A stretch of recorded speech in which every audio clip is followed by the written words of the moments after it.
What's up, everybody? Welcome back to Talking Blue. I'm your host, Nick. You're listening to episode 2. Today, we're going to recap the Tokyo series.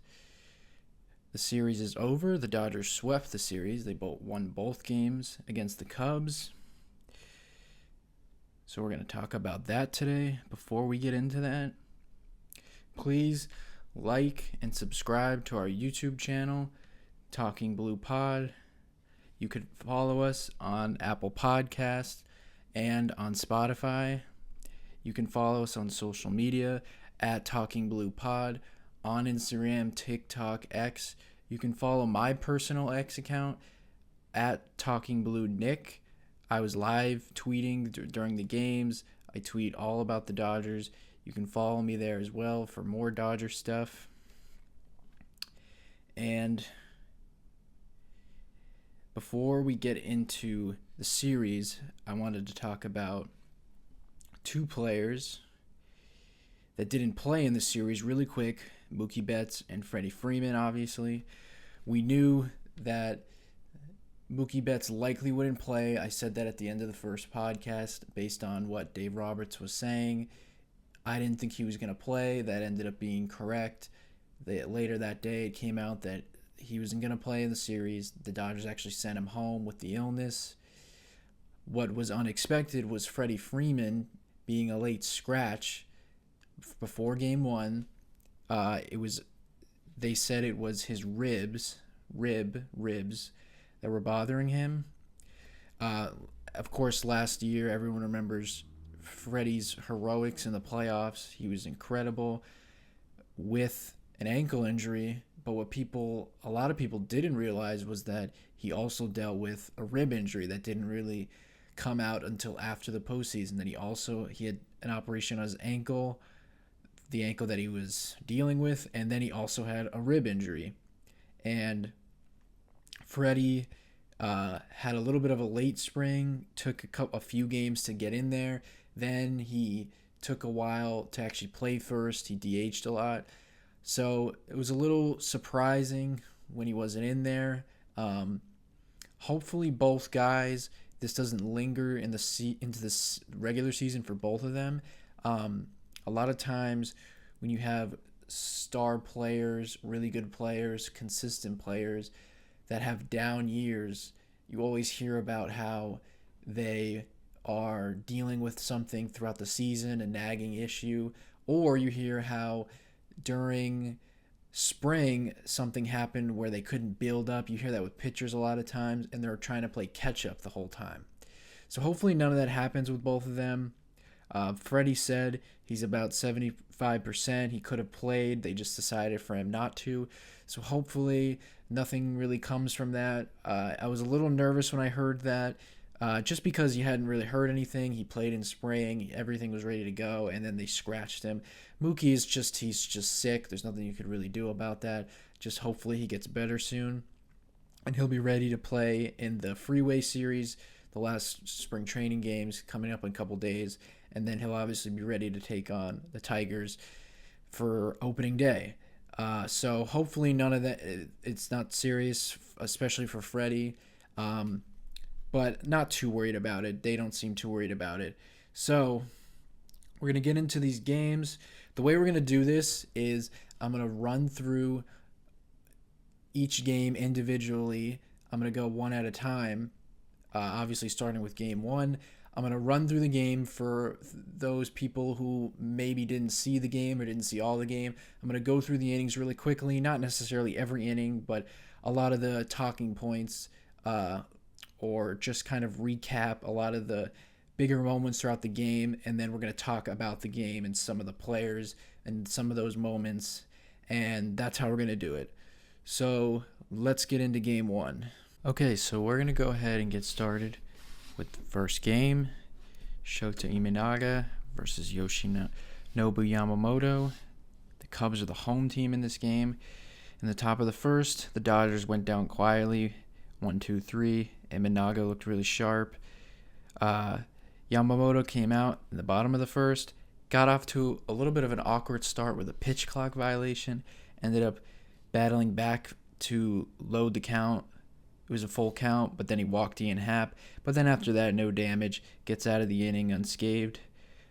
Top of the second inning, the Dodgers put the first 2 runners on. Will Smith and Max Muncy both walked. But then they proceeded to go down in order the next 3. Left 2 runners on, did not score. In the bottom of the second, this is where the Cubs scored the first run of the game. Dansby Swanson got on with a single. And with 2 outs, Miguel Amaya drove in Dansby Swanson with a double the other way. It was a good piece of hitting. It was a really hard hit ball into right center field that put the Cubs up 1-0. The Dodgers came in the top of the third, went down scoreless. Bottom of the third, Ian Happ started off the inning with a single, but Yamamoto put the rest of the guys down in order. Cubs did not score. Going into the fourth, it remains 1-0 Cubs. Teoscar Hernandez started the inning off with a walk. But once again, the Dodgers did not score. And up until this point, the Dodgers are now through 4 innings and don't have a hit. They have a few walks. Imanaga, who's normally has great control, one of the best walk percentages in baseball last year, walked a few batters. Max Muncy drew some walks, had some really good at-bats. Yamamoto, bottom 4, 3 up, 3 down. He was looking strong at this point, really throughout the whole game. And then in the top of the 5th, this is where the Dodgers were able to put some runs on the board. Andy Paz drew a walk. Shohei Ohtani, first hit of the season for the Dodgers and for him, of course. I tweeted it out. Shohei got the first hit for the Dodgers because, of course, he would. Then Tommy Edman slaps a line drive to left field. Ian Happ almost made a really nice diving catch, but he did not catch it. So it was a RBI single for Tommy Edman, tie game. Teoscar Hernandez, he grounded into a force out. John Birdie made a throwing error trying to turn 2 with the runner at first, threw the ball away into the dugout/camera well, and that made it 2-1 on the throwing error from John Birdie. Then Will Smith came up, line drive single to left field. It was a really nice piece of hitting. That made it 3-1 Dodgers. And it would remain 3-1 going into the 5th. Yamamoto, this was his last inning. He had a nice sharp inning, 3 up, 3 down. So now he finishes the game through his game he's through 5, 1 earned run. Later on, that would bring it to Anthony Banda came in relief, pitched the 6th. Ben Casparis came in, pitched the 7th. Blake Trinan pitched the 8th. And Tanner Scott pitched the 9th, got the save, closed out the game. The Dodgers also tallied one more run in the top of the 9th. Teoscar Hernandez had a base hit to left field that drove in Ohtani. He had 2 hits. That made it 4-1. And like I said, Tanner Scott closed the game out. So that's the game if you did not watch. It was a pretty clean game. Yamamoto, like I said, his final line, 5 innings, 3 hits, 1 earned run, 1 walk, which I said was the first batter of the game, 4 strikeouts. He looked really good. That's what we're going to talk about first. He had 11 swings and misses in the game. Interesting that he only had 4 strikeouts. He got a lot of early swings and misses in the count, but then wasn't able to put them away to get that strikeout. But 5 innings, 4 strikeouts is still pretty good. He looked really good in his season debut. We talked about it in the first podcast, how so far in spring his velocity had ticked up on the fastball and on the splitter. He looked so good in all his spring outings, had great command, and I was so excited to see what he looks like in his first game of the year. It was a really clean game, 5 innings, like I said. He only threw 72 pitches. But like I said with him and a couple other pitchers in the last podcast, talking about how their velocity increased from last year. And Yamamoto continued that. Last season, average fastball, 95 miles an hour. So basically, he's anywhere from 94 to 96. Occasionally, you'll see 97. He was a little tick up in the playoffs. That happens with players with their adrenaline. Usually, they're amped up. But he's a pitcher who, for his size, it's kind of interesting how he's able to maintain that velocity. It's not the kind of thing where he comes out amped up in the first inning, see him touching 98, and then later on in the game, it's more 93, 94. He was able to maintain this basically the entire start. There was a lot of 98s, 97s. And so, like I said, his average fastball velocity last year in 2024 was 95. This game, he was sitting 96.8. So basically 97 miles an hour. He topped out at 98.1. And then what's really interesting is the splitter velocity. Last year, he averaged 90.2, 90 miles an hour. It was up 2.2. It was up to 92.4. That was the average in this game. It was noticeably higher. There was a couple of pitches that he hit 94. It was 92, 93. The splitter looked ridiculous. It was explosive out of his hand. And he threw the splitter about half of the time in this game, about 50%. I'm going to pull this up really quickly.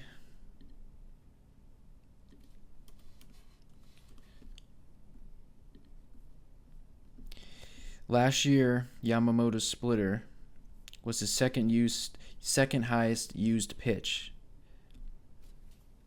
at 24%. So he went four seam 40%, splitter 24%, curveball 23%, cutter 6, sliders 3, sinker 3. So really those first 3 pitches, anything that's really under 10%, you kind of throw out. So his four seam was the pitch he used 40% of the time. The splitter, like I said, was the most second used pitched, but he basically used, it was basically half the time you were getting a fastball, or the other half you were getting a splitter or a curveball. And in this game, it was very noticeable to me watching it on TV. I'm trying to find the number right here. He threw the splitter 31%. So from 24%, of course it was one game, but it was 31% of the time. That's a big jump. And it was noticeable he was throwing it on the first pitches, the at-bat sometimes when he was ahead. There was at-bats where he threw it. He tripled up on it, and I could see why, because it was explosive. He was throwing it to both hitters, righties and lefties. And this jump and stuff is really interesting. I talked about it in the first podcast, and I said that he came off the injury last year. How would he look? Would he be fresh, considering that he only threw about 90 innings last year, didn't have a ton of innings, and it looks like he's honed in on his mechanics. They've always looked really good, but he looks so smooth, so under control, and it's crazy because he's only about 5'10", I believe. He's not really that big of a guy, but he was sitting at 97 miles an hour today. And it's going to be interesting to see if he can maintain this. Yes, Yamamoto is 5'10", not a big guy. I mean, his fastball average today was basically what Tyler Glasnow throws, and he's 6'7". So the splitter looked the best it's ever looked, honestly, and it's always looked really good. So that's really encouraging stuff from Yamamoto. He probably, if it's later in the season, he would have gone out for the 6th inning, I imagine. I selfishly wanted to see him in the 6th inning, but the Dodgers are always really careful with their pitchers, and they're going to do that early in the year. There was no reason to push him out there. He was really efficient, And if his command was maybe even a little better, he would have had some pretty dominant numbers for those 5 innings. But he looked really good, and something you're gonna learn about me on this podcast is I'm the biggest Yoshinobu Yamamoto fan. I think by the end of this year, he will be regarded as one of the 10, maybe 5 best pitchers in the game, and he's only 26 years old. And this first start was really encouraging. He looks healthy. He looks strong. The stuff, like I said, is ticked up a lot. And it's going to be really interesting to me to see, does he continue to use the splitter more often like he did in this game, 31% of the time. So that's going to take us to Ben Kasparius. We talked about him last podcast. We talked about Ben, another guy like Yamamoto. His stuff has increased in the spring. I said he looked really good, and really the question would be, is he used as a long man reliever? Because the Dodgers have so many really dominant relievers. They just used him in 1 inning. Of course, that's not indicative to what his role will definitely be throughout the season. But let's just talk about how he looked in this game. Only threw 12 pitches, like I said, 1 inning. But like Yamamoto, Ben Kasparius, his average fastball last year, 95.5, which is the exact same as Yamamoto last year. Ben Kasparius, they had the same average fastball, 95.5.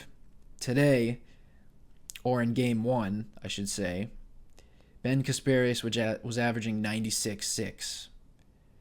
So it was up a mile an hour. That's pretty crazy. And like Yamamoto, another pitch, the curveball last year was 79.8. This, in game 1, 82.6. So a big jump. Interesting. And his cutter as well. Cutter last year was 91 even. Today it was 93.5. That's almost a mid-90s cutter.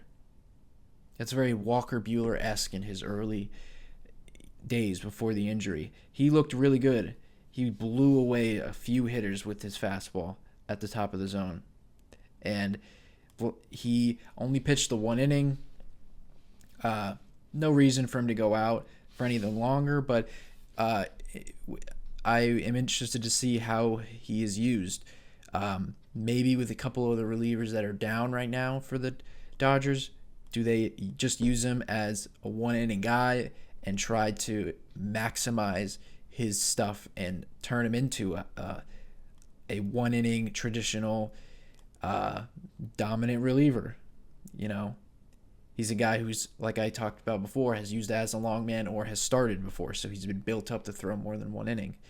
And typically those guys are used in different roles, sometimes when your team is way ahead, or sometimes when you're behind to save pitching. You might need a guy to go 2 1/3, 3, maybe 4 innings. We saw the Dodgers used to have Ryan Yarbrough. He was someone who did something like that. Obviously, he does not possess the stuff even close to Ben Kasparius. No shot at Ryan Yarbrough. But he hit 99 today, and I believe he did that multiple times. 99.6. That's almost 100 miles an hour. He looked really good. Then we're going to go to someone else who I actually didn't mention in the first podcast of a stuff increase, and that's Blake Treinen. Blake Treinen, who, yes, old man Blake Treinen, who's been around for a few years now, one of my most favorite relievers to watch in my life, had so many injuries the last couple years. Really, his last full year was 2021. Dealt with shoulder problems 22, 23, came back in 24, and his velocity dipped down. His velocity last year on his fastball, 94.6, was the average. That's a tick down for what it had been before. But one thing that didn't change with Blake Treinen was the results. His velocity was down. That's expected from a late 30s reliever with multiple years of shoulder problems. But it didn't change the results. He still was dominant last year. In the times he pitched, hit a couple of speed bumps in July last year, but down the stretch into October, the Dodgers had a plethora of guys to trust and to use. Who did they go to the most in the biggest spots? Blake Trinan. He was still dominant, and it's scary to think he could be getting stronger or coming back stronger after now pitching a full year or having a full year behind him of the shoulder problems. His average fastball velocity in the inning he pitched in game 1, 96.6. Hit 97 multiple times. That's really scary because he's always had the really nasty breaking ball, the sweeper. Last year it averaged 83.9, so basically 84 miles an hour. Today it was 84.8, so almost 85. Yeah, it was noticeable. Joe Davis even said it on the broadcast, and I noticed it as well. His velocity was up, and what I'm looking at right now backs it up. His stuff, he was up a full 2 miles an hour on the sinker, and it's interesting because he probably learned last year to pitch minus that nasty stuff. You've seen it in the past, him 97, 98, 99 mile an hour sinkers. He probably learned last year to pitch without that stuff. And now he's going to be able to, maybe we'll see. Of course, it's only one inning, one appearance. But this was something that was going on in spring. His velocity was a little higher. All these guys, you have to wait and see. Of course, it's all one appearance. It was the first game. They're in the Tokyo Dome, packed crowd. Everybody's juiced. So would I expect Yamamoto to average 97 or a touch over 97 for the year? Not necessarily, but it does look like he could maintain 96 as opposed to 95 like last year, or Ben Casparis. So it's really interesting to see these guys who are all different ages, different type of pitchers. Blake Trinan, the old reliever. Ben Casparis is a little bit of both, minor leaguer. And when I say both, I mean starter and reliever. And then Yamamoto, obviously, a starter who's not very big. But really interesting that all of their velocities ticked up, and that could be scary for opposing hitters. So we'll leave it at that with the pitching side of this game.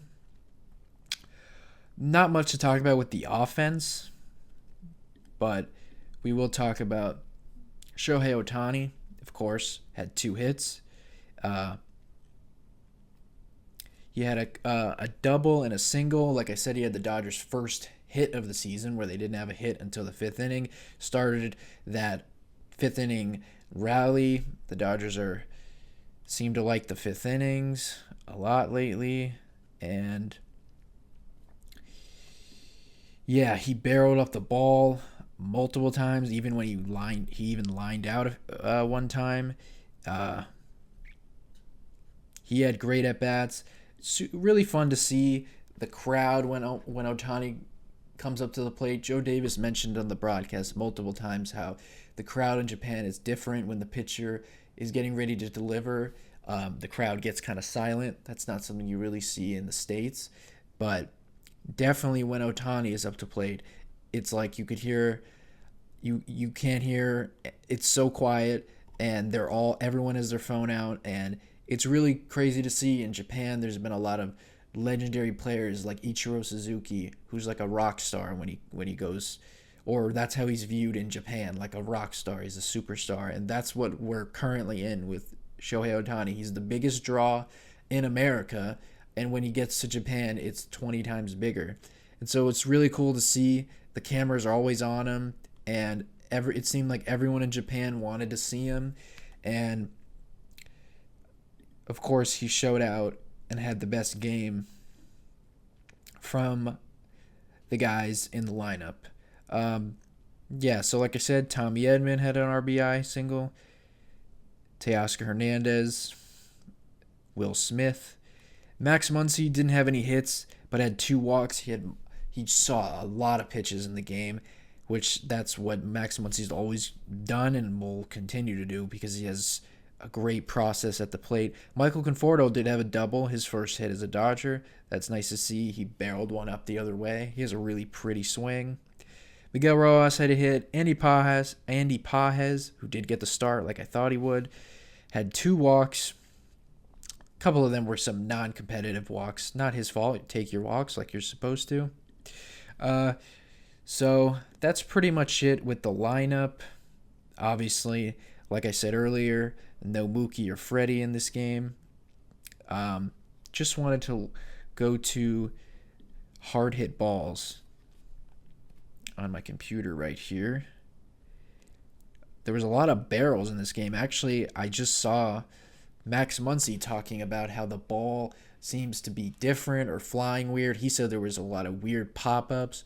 It did seem like there was a couple balls hit to the outfield that either could have maybe not been home runs, but hit a little farther, and they ended up just being kind of routine flyouts. So I wonder how the ball is over there, how the ball flies in that stadium. Yeah, usually domes are weird. Sometimes the ball flies in domes, like in Toronto. But then sometimes, obviously, Miami, places like that, it's like impossible to hit the ball out. So it's kind of a weird stadium. I wonder what if there's any numbers on the Tokyo Dome. But yeah, that was some comments I saw about Max Muncy, which was interesting. But I was gonna get to the hard hit balls. Ohtani, like I said, had a line out, so this wasn't even 96.6. Yeah, so Kike Hernandez flew out to center. I remember this. It was hit 102 off the bat at a 37-degree launch angle. That's usually pretty good, but it was caught, hit the dead center, so, it's understandable to think that it could have been caught. Shohei, 107 off his single, the first hit of the year, like I said.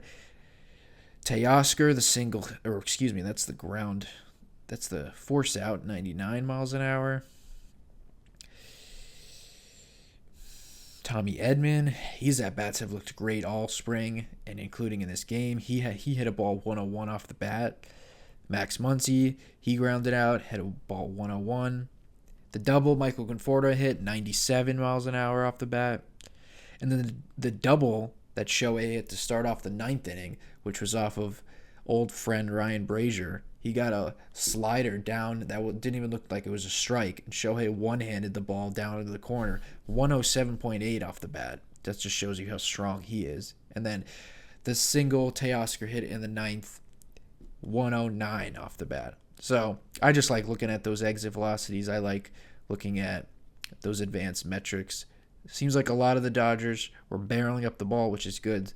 Sometimes you could see in the box score, sometimes the box score doesn't tell the whole picture in the Dodgers.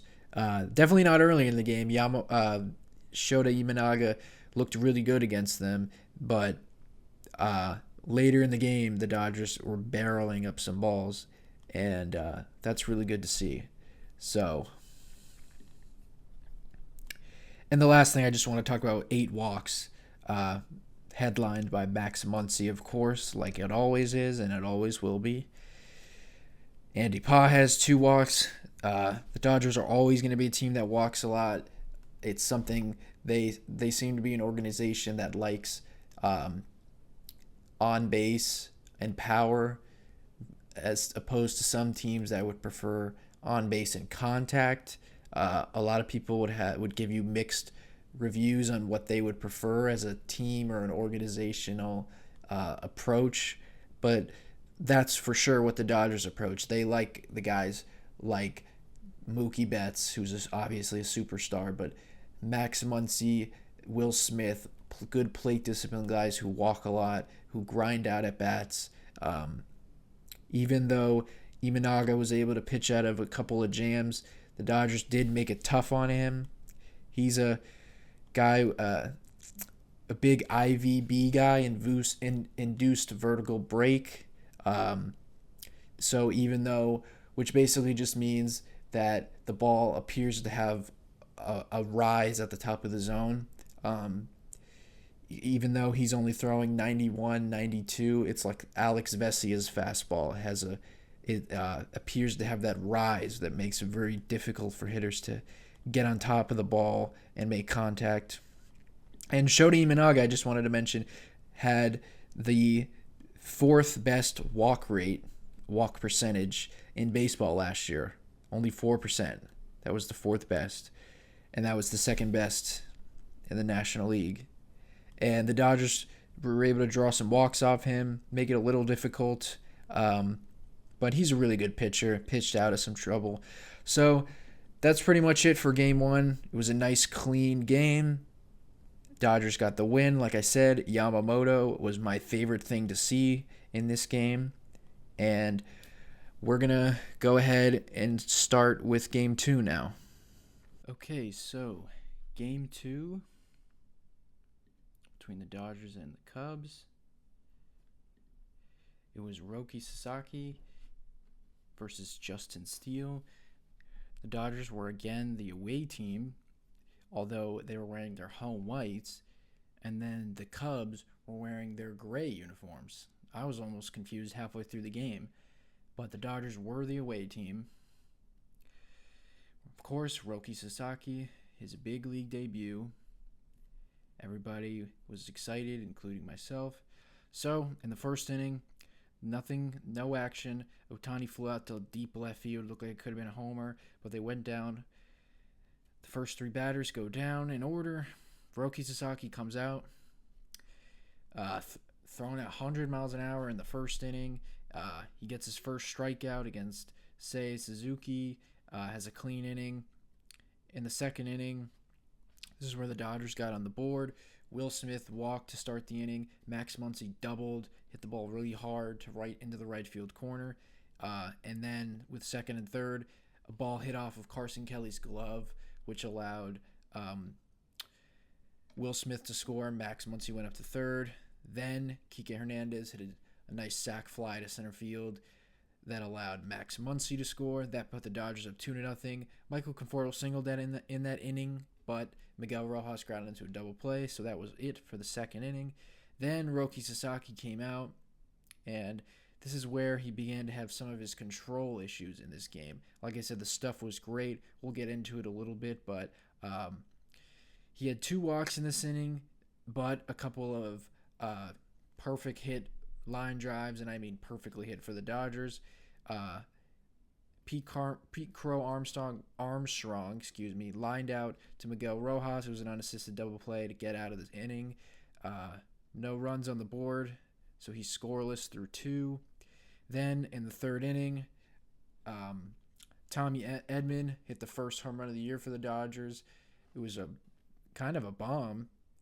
He was hitting right-handed, where Tommy Edman hits a lot better versus lefties. Crushed it. That made it 3-0 Dodgers. To the bottom of the third, this was Roki Sasaki's last inning. Threw a lot of pitches in the second and third inning. Got the first out, but then John Birdie singled. Ian Happ walked. Suzuki walked. Kyle Tucker walked. That brought in a run. Then he did proceed to strike out the next 2 to get out of the inning. So he only had 1 earned run, but of course had 5 walks. Got a little out of control, but it wasn't a horrible debut. Let's keep going with the game though. In the fourth inning, Will Smith doubled, and then Kike Hernandez came up 2 batters later, crushed a home run to left field. It was gone as soon as it left the bat. I could tell it was gone right away. It was a bomb. That put the Dodgers up 5-1. To the fourth inning now, Luis Garcia replaces Roki Sasaki. The Cubs were able to put some runs up against him. John Birdie singled, and then Ian Happ with 2 outs hit a nice hard hit line drive to left field. That made it 5-2. The Dodgers were able to get out of the inning. Fifth inning now. This is where Shohei Ohtani, of course, the man of the hour, the man of the whole series, he hit a home run. It's kind of interesting, the 2 home runs that were hit to left field by Kike and Tommy Edman were gone by a lot. They were deep and hit into the bleachers. And then Otani's home run looked like it was crushed, and then it barely got out. It almost looked like it didn't even get over the fence. They had to review it, and it was confirmed a home run.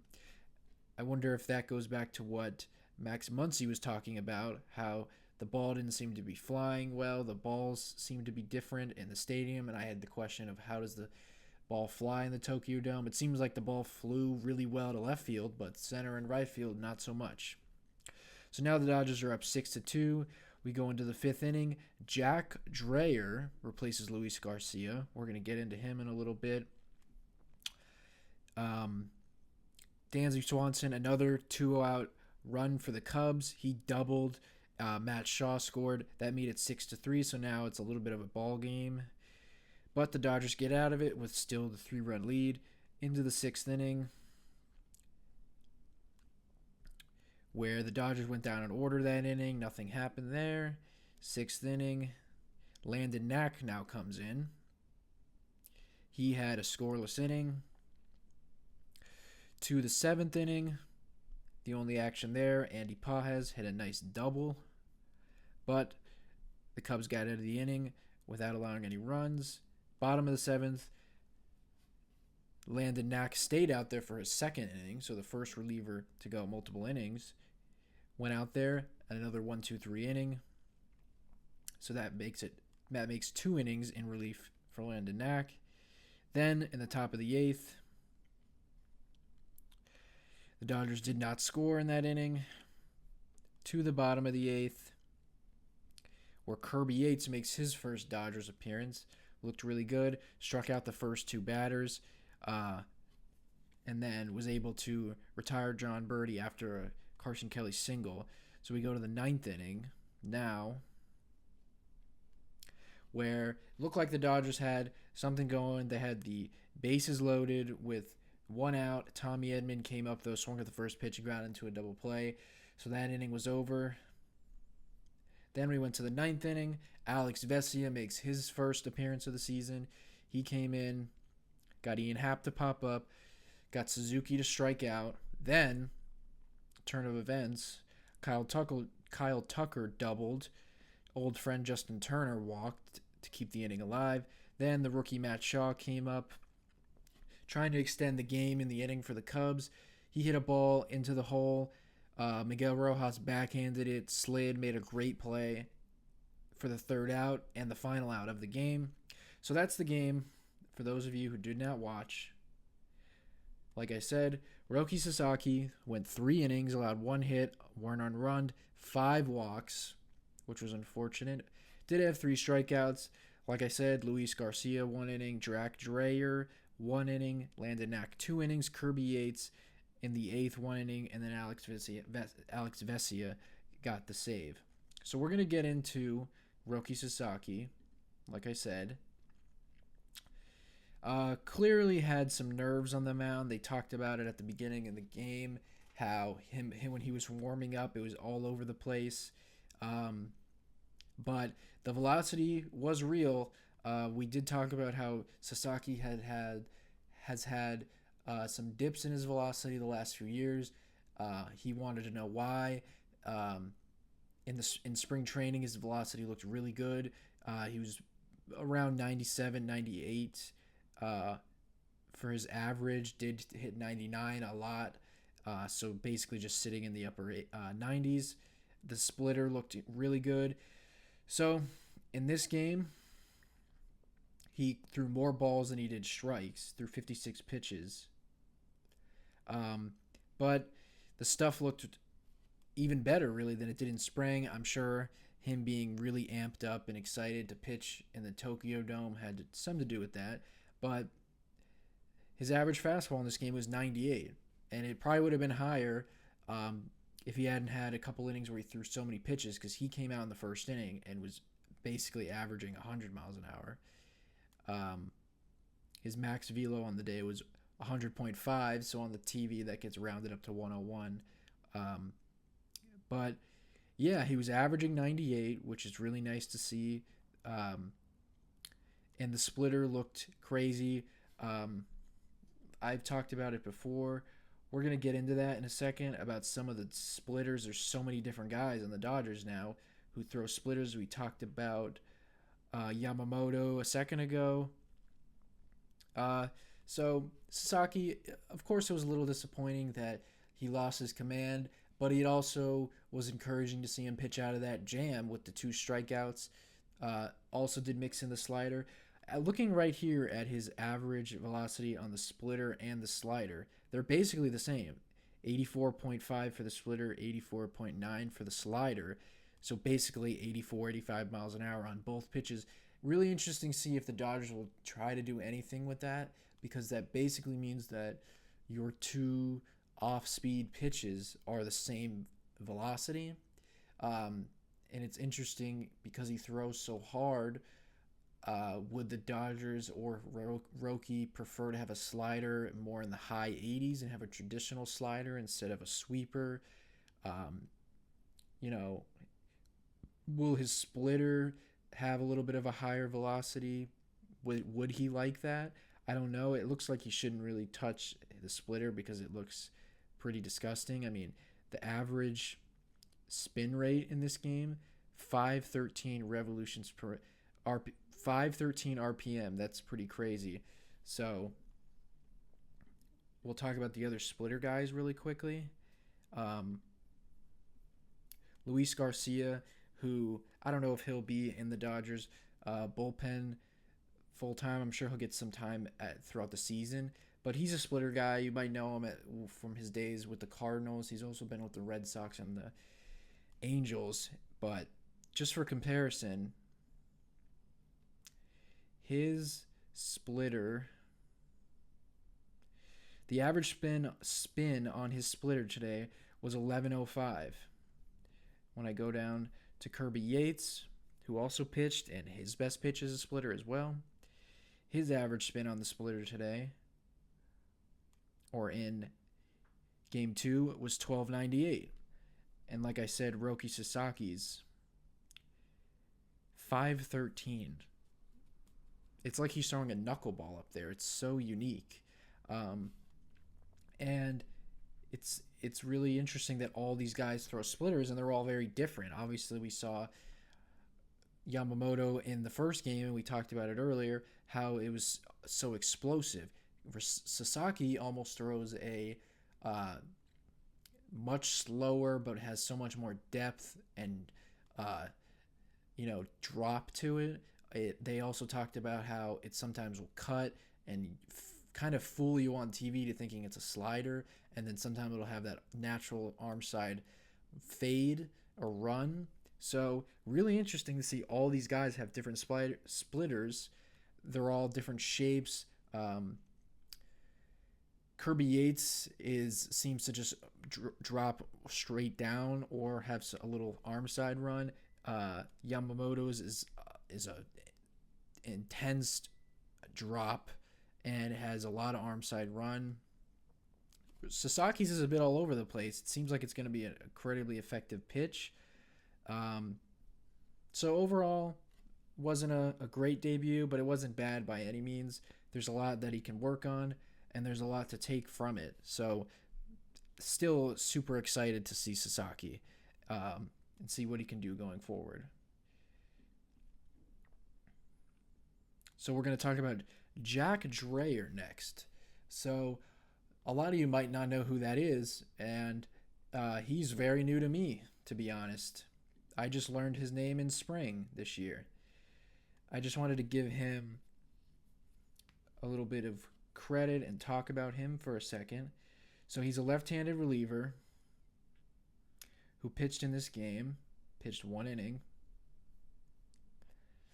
He seems like, I wonder if the Dodgers view him in possibly in a, he could turn out to be someone like an Alex Vesia, a left-hander who doesn't have overpowering stuff but does have good metrics on his fastball. He also has a pretty good slider too. In this game he only averaged 93.5 on the four-seamer, so nothing explosive, but that's not too far off from what Alex Vesia throws. 26 years old, and Interesting, last year in the minor leagues, he was a complete reliever, a traditional reliever. Didn't start. This isn't a guy who the Dodgers just brought along because they needed innings or something like that. 57 innings last year, 72 strikeouts. He had 11 Ks per nine, and he had a 2.20 ERA. Like I said, in 57 innings as a true left-handed reliever in the minor leagues, that's pretty good. That's really good, actually, and it's really interesting. Like I said, for a guy who doesn't have overpowering stuff, but seems to have a really good four-seam fastball, I see a lot of Alex Vesia, who obviously Dodger fans know really well. He's been a really good reliever for the Dodgers for a few years now. Like I said, pitched in this game, closed the game out. He's always so excited out there. But in this game, he only averaged 92.9, basically 93 miles an hour. But that guys that have those great IVB numbers, and I'll get into more of IVB and break down a lot of the pitch metrics. Like I said, I got into a little bit of the splitter talk. I'm going to at some point make a video really breaking down all those numbers, but it seems like Jack is a guy like Alex Vesia who has one of those fastballs that has really good IVB, really good carry through the zone, and it seems like the Dodgers like him. The only thing that might be difficult for him is that the Dodgers already have three relievers in the bullpen. Obviously, Vesia is one of them, Tanner Scott, who they just paid, and then Anthony Banda. Usually you don't see teams carry more than two lefties in a bullpen, and the Dodgers have three. I don't know if they'll carry four. I'm sure, like Luis Garcia and a bunch of other guys in the bullpen, you'll see him throughout the year.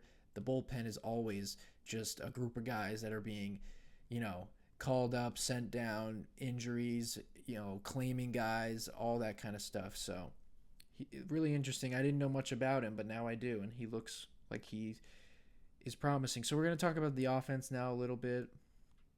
Tommy Edman and Kike both hit home runs. Both balls were crushed. Like I said, a little more offense in this game. Let me just find hard hit balls. Yeah, Kike Hernandez's ball was hit 109 off the bat. Only 390 feet. It looks like it went a lot farther, but that's still a bomb. And then, for some reason, I can't find Tommy Edman's home run. Here it is. No, it isn't. Okay, anyways. Tommy Edman also crushed that ball. Like I said, he hits lefties a lot better than he does righties as a switch hitter. Obviously, that favored him in this series, seeing the Cubs' two left-handed pitchers. Kike in there for Freddie Freeman. It was encouraging to see his at-bats. Last year, he got off to a really rough start. It's always hard for a bench player when you're not playing every day. It's always hard to build a rhythm and stay consistent.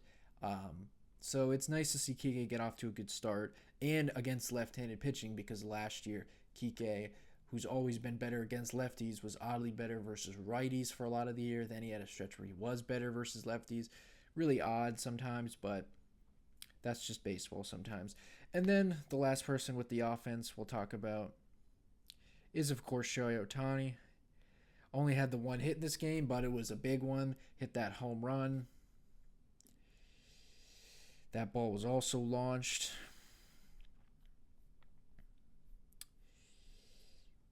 Yeah.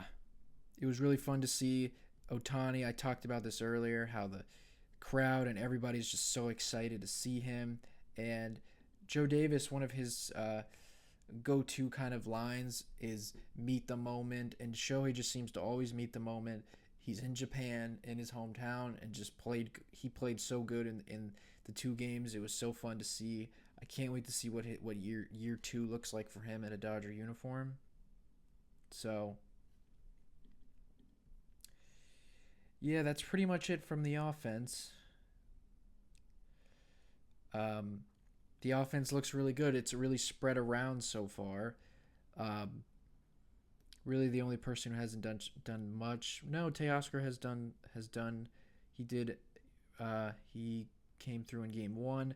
So a lot of hard hit balls. Um, Michael Conforto's swing looks good. Um, Hopefully, we get to see Freddie and Mookie soon. Um, that's pretty much going to wrap up this recap of the Tokyo series. The Dodgers sweep the series. It was really fun. It's so exciting that baseball's back. Now we get to see the Dodgers play the Angels, and then we'll be ready for the real opening day against the Tigers. We'll see the Dodgers get their ring, and that is all very exciting. That's going to wrap it up today for episode 2. Thank you for everyone for joining us. Um, this was a fun recap. Like I said, you can get this podcast on Apple Podcasts, on Spotify. Subscribe to the YouTube channel. You can get the notification when the new episodes drop. We're going to have a bunch of stuff coming at you on Twitter, on all social media. And stay tuned for the next episode. And thank you for joining us.